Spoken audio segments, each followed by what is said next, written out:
ভারতের ছ্যাঁচড়ামি আছে। ভারত একটা ছ্যাঁচড় দেশ, শব্দগুলো ছ্যাঁচড়ামি বলাই ভালো, কথ্য শব্দ হলেও খুব ভালোভাবে এটাকে পোর্ট্রে করতে পারে।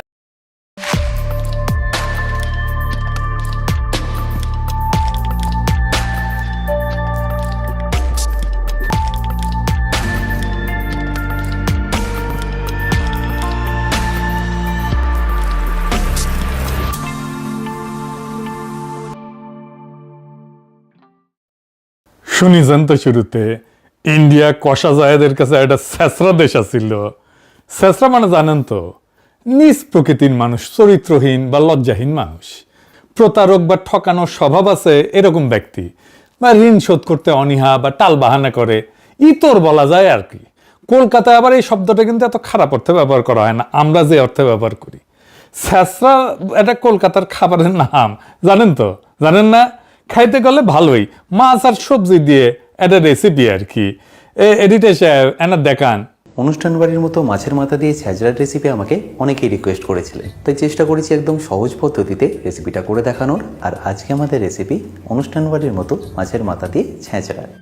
দেখেছেন, সেই ছেঁচড়া দেশ কষা জাহেদরে ঢুকতে দেয় নাই, দিল্লিতে আটকে রেখেছিল, মোটামুটি অপমান করে বসায় রেখেছিল। এখন কথা হইতেছে, কেন তারে এইভাবে বসায় রাখলো, অপমান করলো, কেনই বা তারে ঢুকতে দিল না? আসলে কি হয়েছে সেটা তো আর আমাদের জানার কথা না, কিন্তু আমি যে কাহিনী কব সেটা মিলাই দেখবেন, মিলে কিনা। মিলে যাবে দেখবেন। আসেন আমরা একসাথে সেটা আবিষ্কার করি, কষা জাহেদরে কেন দিল্লিতে আটকে রাখা হইল। আপনারা প্রথমে দেখলেন কষা জাহেদ ইন্ডিয়ারে ছেঁচড়া কইতেছে, এমন ভিডিও তো দেখছেন। গত বছর সেপ্টেম্বর মাসে খাগড়াছড়িতে কিছু ঘটনা ঘটেছিল, 3 জন মারা গেছিল। সেই সময় ইউনূস সরকারের স্বরাষ্ট্র উপদেষ্টা কইছিল এইটায় ভারতের সংশ্লিষ্টতা আছে, মনে আছে না? একটা গ্যাঞ্জাম হয়েছিল। সেই সময় কষা জাহেদ একটা ভিডিও বানাইছিল। ওই টাইমে তো দিনে 2-3টে করে ভিডিও বানাইতো। ওই কইছিল সে ভিডিওতে, স্বরাষ্ট্র উপদেষ্টা বলছেন যে এখানে ভারত এবং ফ্যাসিস্টের দোসরেরা জড়িত আছে। আমি মনে করি ওই কষা জাহেদ করছে, আমি মনে করি থাকতেই পারে। বাংলাদেশে যেখানে কোনো একটা কেওয়াস বা বিশৃঙ্খলা তৈরির সম্ভাবনা আছে, সেখানে আওয়ামী লীগ এবং তার টাকা কাজ করবে, সেখানেই ভারত কাজ করবে। এটা নিয়ে আমার ন্যূনতম কোনো দ্বিধার কিছু নাই। কষা জাহেদ নিজে কইছিল। আরো কইছিল, পাহাড়ে বা আমাদের দেশে আগে যখন ইনসার্জেন্সি বিদ্রোহ ছিল, তখন ভারত প্রত্যক্ষভাবে তাদের মদত দিছে। এগুলো আমাদের জানা তথ্য। সুতরাং ভারত এখনকার প্রেক্ষাপটে বাংলাদেশকে চাপে রাখার জন্য এমন কিছু করবে না, এটা আমি মনে করি না। করতেই পারে, কিন্তু সরকারের এই কাজগুলো অনেক আগে থেকে বুঝে প্রিএমটিভ স্টেপস নেওয়ার দরকার ছিল। ঘটনা ঘটার পরেও এমনভাবে পরিস্থিতি নিয়ন্ত্রণে নেওয়া দরকার ছিল যাতে অন্তত জানমালের ক্ষয়ক্ষতি না হয়। আমরা মর্মান্তিকভাবে 3 জন মানুষ মারা যেতে দেখলাম, সেই ঘটনাগুলো যেন না ঘটে। এই কথাই কইছিল, আমার কথা বিশ্বাস করার দরকার নাই, তার নিজের মুখে শোনেন। এইটা সে দেখান। আমরা স্বরাষ্ট্র উপদেষ্টাকে কথা বলতে দেখলাম, তিনি বলছেন যে এটার সাথে ভারত এবং ফ্যাসিস্টের দোসররা জড়িত আছে। আমি মনে করি থাকতেই পারে। বাংলাদেশে যেখানে যেখানে কোনো একটা কেওস তৈরির সম্ভাবনা আছে এবং এই কেওসটাকে আরও বেশি খারাপ করে তোলার সম্ভাবনা আছে, সেখানেই আওয়ামী লীগ এবং তার টাকা কাজ করবে, সেখানেই ভারত কাজ করবে। এটা নিয়ে আমার কোনো ন্যূনতম কোনো দ্বিধার কিছু নেই। আর পাহাড়ে আমাদের আগে যখন ইনসার্জেন্সি ছিল, তখন ভারত প্রত্যক্ষভাবে সেটায় মদত দিয়েছে, এগুলো আমাদের জানা তথ্য। সুতরাং ভারত এখনকার প্রেক্ষাপটে বাংলাদেশকে চাপে রাখার জন্য এমন কিছু করবে না, এটা আমি মনে করি না। করতেই পারে। শুনিছেন?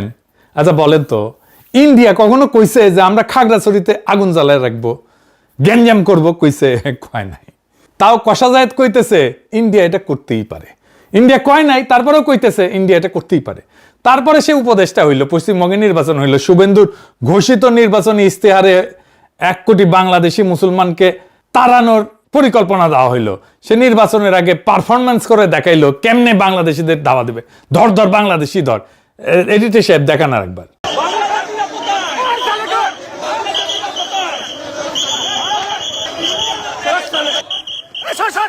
সব বাংলাদেশি মুসলমান, সব বাংলাদেশি মুসলমান, মুসলমান হিন্দু।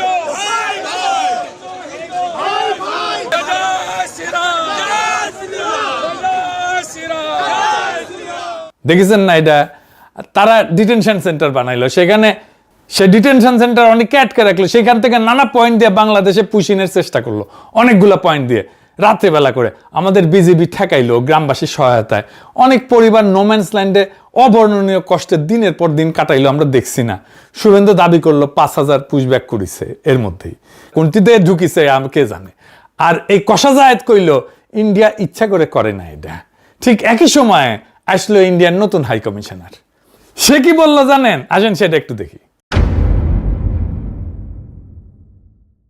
সে কইল আমাদের যা পপুলেশন আছে 140 কোটি মানে ইন্ডিয়ার, তার সঙ্গে 20 কোটি অ্যাড করছি মানে 160 কোটি। আমি এখানে যা করতে চাই তা সব একসঙ্গে হবে, আলাদাভাবে ভাবছি না। দেখছেন না আমি হেঁটে চলে আসছি, একই আকাশ একই বাতাস একই যন্ত্রণা। এই আমাদের যন্ত্রণা কিভাবে এক হয় রে হারামজাদা? আমাদের যন্ত্রণা তো ইন্ডিয়া, আমাদের স্বপ্ন কিভাবে এক হয় রে হারামজাদা? তোদের স্বপ্ন তো অখণ্ড ভারত।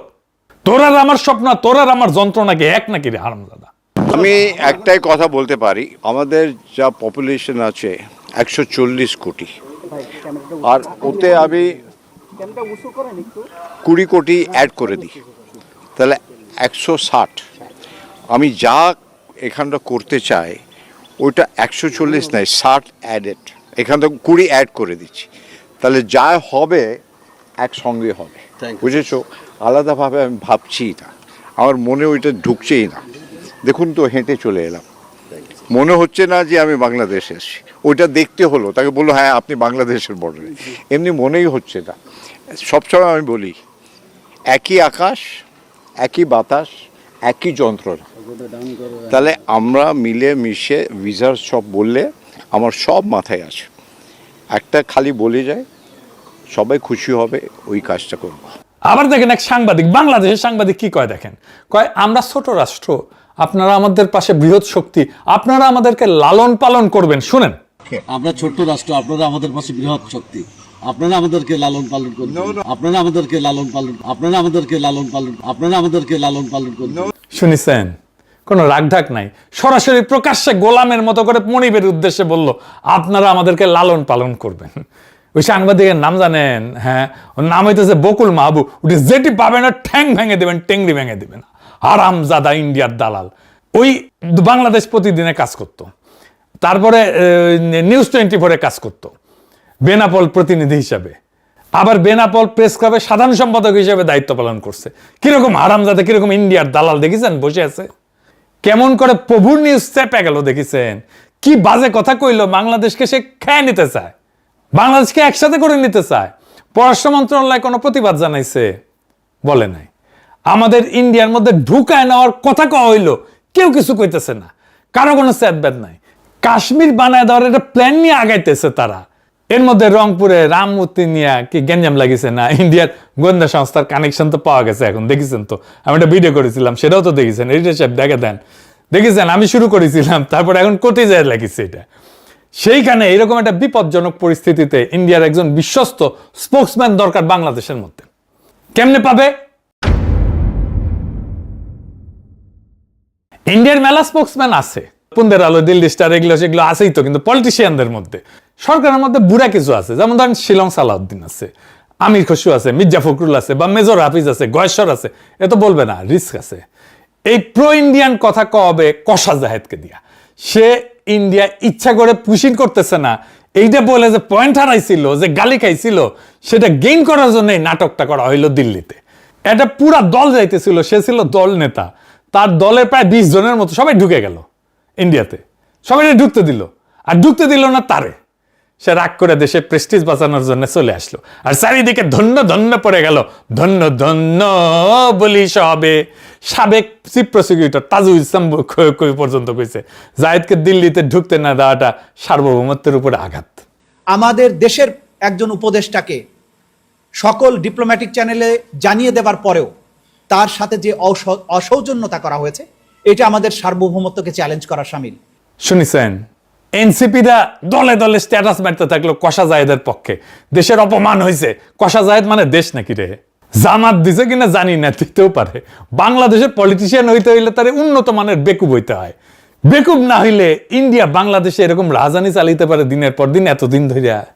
ব্যাস ব্যাস, তারপরে এখন কষা জায়েদ এখন অ্যান্টি ইন্ডিয়ান সিপা সালার হয়ে গেল। নিজের কাণ্ডজ্ঞান দিয়ে বলেন তো, সে যাবে, এটা কূটনৈতিক চ্যানেলে জ্বালানো হয়েছে, সে নিজেই বলছে। শোনেন। আমার তো একটা ডেলিগেটকে লিড করছে, আমার সাথে আরো মানুষজন ছিলেন, তারা তাদের ইমিগ্রেশন পার করে চলে গেলেন। আমার ইমিগ্রেশন যখন শুরু হলো আমি মুহূর্তেই বুঝতে পারলাম তারা দেরি করছেন, তাদের সময় লাগছে। আমাদের হাই কমিশনার প্রথম থেকে আমার সাথে ওখানে ছিলেন, পুরো সময়টা হাই কমিশনার পাশে ছিলেন। তিনি তার জায়গা থেকে সলভ করার চেষ্টা করেছেন বিভিন্ন জায়গায় ফোন করে। এই রাষ্ট্রের, আমি আবারও বলছি, আমি ব্যক্তি না, আমি এই রাষ্ট্রের একটা পদে আছি, সেই পদের প্রতি যে সৌজন্য সেটা ল্যাক করেছে বলে আমার মনে হয়েছে, যে আমি ম্যালট্রিটেড হয়েছি, আমার সাথে সঠিক বিহেভ করা হয় নাই। কারণ আমি যখন যাব এই তথ্য জানানো হয়েছিল। শুনেছেন, হাই কমিশনার নিজে উপস্থিত আছে এয়ারপোর্টে। ওর নামে নাকি কালো তালিকা হয়েছিল কিনা কে জানে, কিন্তু ইন্ডিয়ান মিডিয়া নিজেই বলতেছে সেই কালো তালিকা থেকে বাদ দেওয়া হয়েছে তার নাম। তাহলে তারা আটকাবে কেন? কোনো কারণ আছে? তাহলে এটা নাটক না? এখন এসে বলতেছে ভারতের সাথে আমরা সম্পৃক্ত হইতে চাই। এবার একটা জিনিস চিন্তা করে দেখেন, ভারতের সাথে আমরা সম্পৃক্ত হইতে চাই, এই কথাটা যদি কষা যায় 2 দিন আগে কইতো, গালি খায়া লম্বা হয়ে যাইতো একেবারে। এখন খুব স্বাভাবিকভাবে কইতে পারলো, কোনো প্রতিবাদ হইল না। পারলো কারণ ওই নাটকটা করে আসিছে। কইতেছে কি, ভারতের সঙ্গে আমরা এনগেজ করতে চাই, আমাদের সমমর্যাদার ভিত্তিতে আমরা ব্যবসা বাণিজ্য সহ আরো অনেক কিছুতে আমাদের উন্নতি করার সুযোগ আছে। আমরা যে জায়গায় ছিলাম সেখান থেকে তো আমরা নেমেও আসছি। ইন্টারিমের সময় সম্পর্কটা যথেষ্ট খারাপ পর্যায়ে গেছে, সেগুলো সরাই রেখে আমরা এনগেজ করতে চাই, ব্যবসা বাণিজ্য করতে চাই। আমাদের এক্সচেঞ্জ নানা ফর্মে হইতে পারে। ওই ব্যবসা বুঝে, কত ব্যবসা বুঝে। তা আমাদের হাই কমিশনগুলো এনগেজ করতেছে না, ওখানে আছে না হাই কমিশন, আমাদের পররাষ্ট্র মন্ত্রণালয় আছে না, ওরা এনগেজ হইতেছে না। ওই একটা শিক্ষি মন্ত্রী পদমর্যাদার একটা উপদেষ্টা, যার আসলে কোনো কাম নাই, কোনো কাজ নাই, কিন্তু কোনো নির্বাহী ক্ষমতা নাই। সে কি এনগেজ হবে ইন্ডিয়ার সাথে? ওই বুঝে এনগেজ হওয়া কি?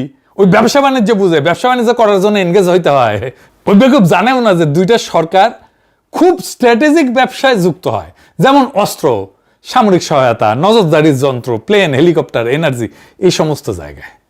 বাকি ব্যবসা কি সরকারের উপরে নির্ভর করে বসে থাকে নাকি? রে বেকুব, রে বালসিয়ন। চাল ডাল আটা তরকারি মশলা এগুলো কি সরকারের উপরে নির্ভর করে? যেখান থেকে কম পাবে সেখান থেকে ব্যবসায়ীরা কিনে আনবে। হাসিনার আমলে তো অবাধ বাণিজ্য চলিছে না ইন্ডিয়ার বাংলাদেশ, আমরা কি এক্সপোর্ট করতে পারছি ইন্ডিয়া? উল্টে আমাদের ইকোনমিকে মানসিকভাবে পঙ্গু করে ফেলা হয়েছিল। আমরা আমাদের চাহিদার চাইতে বেশি পেঁয়াজ উৎপাদন করি, তাও বাংলাদেশের মানুষ মনে করতো ইন্ডিয়ান পেঁয়াজ ছাড়া আমাদের রান্না হবে না, আমাদের রান্নাঘর বন্ধ হয়ে যাবে। ইন্ডিয়ার সাথে আমরা ব্যবসা করি নাই, ওদের জিনিস টাকা দিয়ে কিনলেই হয় না, তো ওদের টাকা দিয়ে কেনা হবে, তারপরে আমাদের কৃতজ্ঞ থাকতে হবে ইন্ডিয়ার উপরে। ইন্ডিয়া কতগুলো কারখানা করছে বাংলাদেশে, আমরা কয়টা কারখানা করতে পারছি ইন্ডিয়াতে? একটাও না। ইন্ডিয়ান ডাক্তার এসে দেদারসে প্র্যাকটিস করে গেছে না বাংলাদেশে, শহরে শহরে গিয়া। ইন্ডিয়ান ফার্মাসিউটিক্যাল কোম্পানি বাংলাদেশে কারখানা করছে না, সান ফার্মা কারখানা করছে না, প্রচুর ব্যবসা করতেছে না। আমরা কি করছি? আমরা কি কারখানা করতে পারছি ইন্ডিয়াতে? কি এক্সপোর্ট করি আমরা ইন্ডিয়াতে? কোনো পণ্য আসবে না বাংলাদেশে ইন্ডিয়ার, বিকল্প পণ্য খুঁজে আনবো, বেশি দাম হইলেও আনবো। আর কষা জাহিদকে কেনের দায়িত্ব নিতে হয়েছে? ওরা কে দায়িত্ব দিছে? ওই কোন আসছে? ওই কোন হরিদাস পাল এসছে? হাসিনার মতো একেবারে ইন্ডিয়া পেটে দেবো। ফুন্দের আলো আর দিল্লি স্টারে গিয়ে আবার কান্নাকাটি করে এই কষা জাহেদ। মানে বুঝেছেন তো, সব ইন্ডিয়ান রসুনের কিন্তু ফুন্দের আলো আর দিল্লি স্টার। উটি যে যাবি, সে যে জামাত হোক, এনসিপি হোক, বিএনপি হোক, যেই হোক, মনে রাখবেন ওই লোকের, ওই পলিটিশিয়ানের টিক্কি বান্ধা আছে ইন্ডিয়ার কাছে। খেয়াল রাখবেন কে যাচ্ছে পুন্দের আলো আর দিল্লি স্টারে। তারা কখনো বিশ্বাস করবেন না, যেই দলের হোক না কেন, যত বড় নেতা হোক না কেন। এবার আসেন এই ত্রিবেদী বাবুরে নিয়ে কথা বলি। ত্রিবেদী হইতেছে দয়াল বাবা, ওর শখ হইছে কলা খাবি বাংলাদেশের, তো গাছ লাগে খা। দয়াল বাবা কলা খাবা, গাছ লাগায় খাও, পরের গাছের পানে কেন মিটমিটায় চাও রে বাবা। তোমার কলা তো ছোলা না, বাংলাদেশে পাবলিক কলে চুলে দিবে তোমার কলা। আবার কইতে পারো এত বেশি চুললা কেন, এবার বুঝে দাও। আমার হইছে যন্ত্রণা। এই যে বইটা দেখেছেন, এই বইটা এই যে ইনশাল্লাহ বাংলাদেশ, বাংলাদেশের বর্ষা বিপ্লব নিয়ে লিখিছে ইন্ডিয়ান এক সাংবাদিক, রয়ের প্রজেক্ট। এইটা আমার নিয়ে একটা চ্যাপ্টার লিখিছে, যে দেখেন আবার ফটো দিছে, দেখেছেন? হ্যাঁ, পুরো একটা চ্যাপ্টার লিখিছে। আমি আবার ডাক্তার দিয়ে দেখিছি এগুলো আমার নিয়ে কি কি লিখিছে এর মধ্যে, দেখেছে? তো এটার মধ্যে লিখিছে যে আমি নাকি কোন এক ভিডিওত কইছি যে মোদিকে আমি মুসলমানি করাইতে চাইছি, কোন এক ভিডিওত কইছি। কেমন খুঁটে খুঁটে দেখে বাংলাদেশের কলা দেখা মিটমিটে চাইলে কলা ছুলে দেবো মাইন্ড ইট। লিখেছো ভালো হয়েছে, যা লেখ, আরো 10টা বই ছাপা আমার নামে, 10টা বই, যা খুশি লেখ এটার মধ্যে, যা করে নিস আমার যা। আর বাংলাদেশের দিকে চাইয়া বাংলাদেশে কলা দেখা মিট মিটে চাইলে কলা একেবারে ছুলে দেবো। Mind it. ইনকিলাব জিন্দাবাদ।